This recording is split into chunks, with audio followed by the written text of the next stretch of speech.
Chapter 28. Jennifer felt exposed as she felt the eyes of everyone around her. She lowered her head in shame. She worried what Victor would think of her. She was afraid to look at him. The feeling of isolation grew nearly unbearable, but after a moment Kirana spoke up and broke the silence. "So what?" said Kirana. "If you care so much about your time, why did you throw away your divine key? If you care about what you have, why are you afraid to protect it?" "Who do you think you are?" exclaimed Erica. "Wrong question," shouted Kirana. "Who do you think you are? Do you have any idea what is going to happen to this place? Do you have any idea what will happen to this world?" "Why do you care?" asked Erica, who seemed taken aback by Kirana's intensity. "Because this is my home," said Kirana angrily. "How dare you?" said Erica as tears welled up in her eyes. "My husband built this home for me. You have never been here before." "I was born here," shouted Kirana. "What is your name?" asked Erica in confusion as she wiped her eyes. "Kirana Sepharvaim," answered Kirana. "Sepharvaim?" said Erica in surprise. "What?" asked Kirana angrily. "Do you also bear a divine key?" asked Erica softly. "Yes," she said. She had not wanted to talk about it because she had not been able to do anything with it. "Which key?" asked Erica. "Heaven's Sword," said Kirana softly. As she spoke the name of her key, tears rolled down Erica's cheeks. Kirana felt awkward and looked at the others. They stared at Erica with wide eyes. It was obvious none of them understood what was happening or what to do. After several moments, Erica regained her composure. She slowly looked at her guests, taking notice of each one. As she looked at Victor, she gasped slightly. "Who are you?" she whispered. "Victor Lee," replied Victor. "Where are you from?" asked Erica. "A small compound in the future," said Victor, unsure that his description would answer her question. Erica's mouth opened as though she were about to say something, but nothing came out. She stood there awkwardly for several moments. Finally, she turned back to Jennifer. "All right, Jennifer," she said. "I will tell you what I can. Tell me about this destroyer." "It seemed like a demon," said Jennifer as she remembered her encounter. "Not just a demon worshipper or a member of Archdemon's hand, but a real demon. It fired energy beams from its hands that cut through almost anything." That doesn't sound like anything the council even looked at," said Erica. "The worst of the demon worshippers were in Archdemon's hand. They were actually quite powerful for some time. It was this organization that prompted my late husband Peter to start searching for divine keys."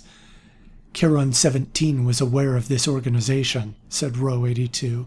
"He believed that they were insignificant." "But Felix Light didn't seem to think that," said Lizard.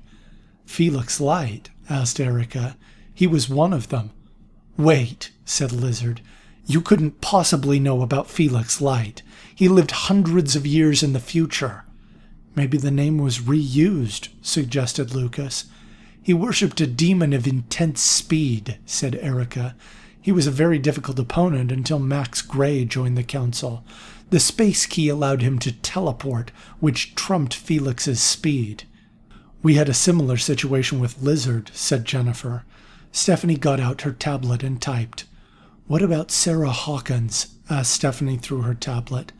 Erica was caught off guard by the mechanical voice, but she could see the sincerity in Stephanie's eyes and spoke directly to her. "She was called the Demon Prophetess," said Erica. "She had an ability that Amanda Madsen called Demon Sight." "Who else was in this group?" asked Lucas. "You should know," said Erica with a trace of disappointment in her voice. "Catherine Page was known as the Necromancer. She raised the dead. David Sawyer was known as Hellfire, and his subjects were called Fire Demon Worshippers." Kirana shuddered as she remembered the Fire Demon Worshipper invasion of her home. Finally, there was one that disappeared. William Fine was his name, but most people called him the Puppeteer. He had the power to control the minds of others. How did you defeat them? Asked Sig. We didn't, said Erica. We defeated most of their followers, but they retreated somewhere, and we could not track them down. Max Gray couldn't find them? Asked Lizard in surprise. No, said Erica, and that fact gnaws at him to this day. What about the Soul Key bearer? Asked Lucas. Wouldn't he have been able to track him down? Erica lowered her head. He went insane, said Jonathan. Insane, said Erica, as if she wanted to hear the sound of the word again. What? Asked Lucas, who was hoping for more clarification. Erica took a deep breath.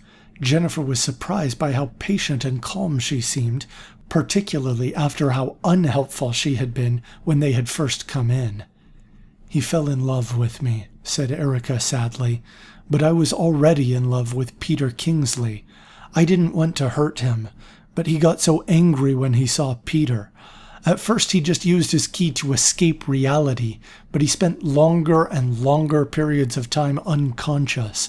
He called the place he went the Mind Realm. Anyway, one day he went in, and no one could bring him out. He stayed alive for 10 years in his Mind Realm. Erica's eyes glazed over a bit, as if she were seeing the things she was describing. When he woke up, he learned that I had married Peter, and that we had a daughter, said Erica. He snapped. In a fit of insanity, he came here. Erica's voice cracked. Tears began rolling down her cheeks. He killed my husband. She covered her mouth to control her emotions. He came to me. He told me that we could be together, continued Erica slowly. If I killed my daughter.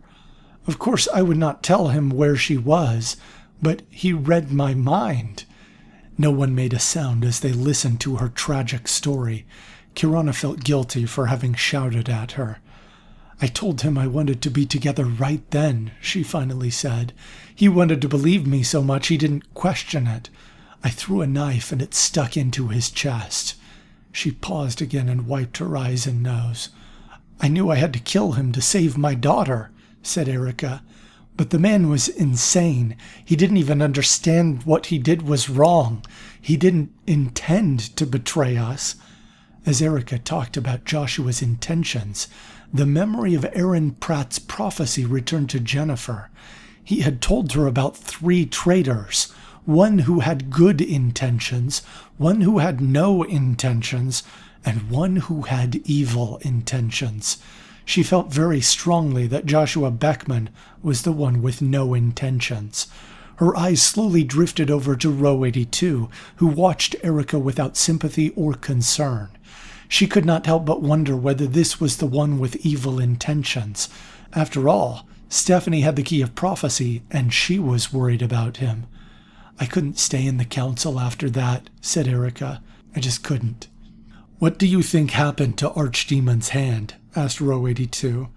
Everyone except Erica seemed upset with Row 82's insensitivity. Erica wiped her eyes. We found groups of followers in various places, said Erica. Amanda helped us determine that they were doing something far in the south, but Max never found anything, and when Peter was gone, the council basically fell apart. No one is doing anything? Asked Lucas in surprise. No, said Erica.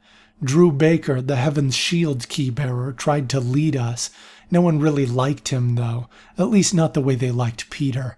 Peter had a natural leadership that all of us had accepted.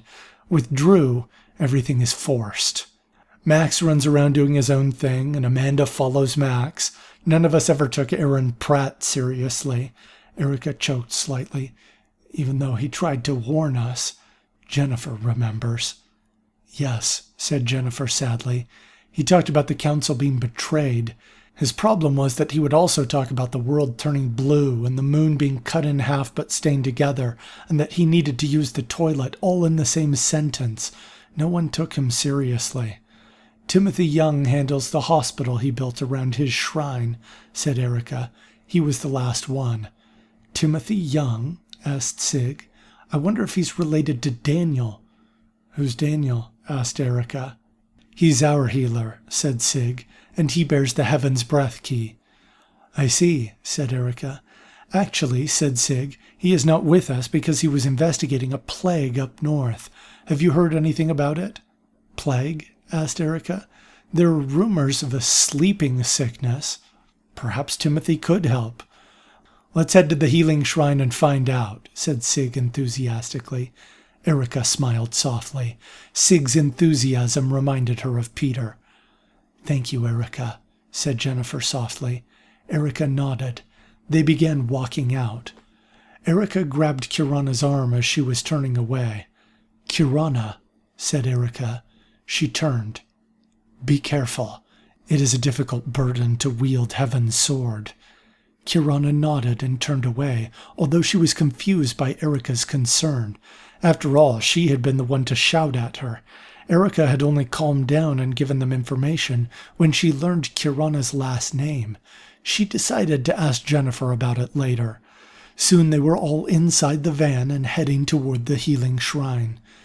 Kirana, said Row 82 as he began driving away. Yes, asked Kirana. I perceive that you are unaware of your relationship to Erica Kingsley, he said. Kirana opened her eyes in surprise. She did not like the idea of being studied by an augment, but she did want to find out why Erica had suddenly helped them. She is your ancestor, said Row 82. I thought she looked kind of similar to you, said Sig with a laugh, but I really thought that being chosen for a key was not about genetics. I do not believe it is, said Row 82. I believe these events are coincidental. That we would happen to have with us the person that would cause her to open up, asked Sig. I do not believe in coincidence. Jennifer and Victor sat in the back seat. Victor was listening to the conversation, but Jennifer was thinking about herself. She had thought she was regaining her memories, but she realized she was only learning how many she had lost. She had no idea who she was or why she was there. The nagging feeling of being too late crept into her mind, and her stomach began to knot up. She closed her eyes to shut out the world around her. Who am I? Why am I here? What is my purpose? Suddenly Victor took her hand, causing her to open her eyes with a start. Are you okay? Whispered Victor. His voice was filled with concern. I don't know, she whispered back. I just found out that I'm at least several 100 years older than I thought I was. Don't worry, whispered Victor. It doesn't show. Jennifer smiled softly. I just feel like maybe I don't belong, she whispered. She suddenly realized that she shared Victor's concern. As she looked into his eyes, she saw empathy. I've been thinking about what Sig was saying, whispered Victor, and it rings true. I don't believe in coincidences either. That means that we both belong here. She blinked and thought about his words. The feeling of being too late for something melted away. She smiled and put her head on his shoulder. He smiled and put his arm around her to comfort her. Thank you, Victor, she whispered. Neither one of them had enough courage to do anything else for fear of frightening the other, but they both found the quiet proximity comforting enough to let the hum of the van's engine lull them away to sleep.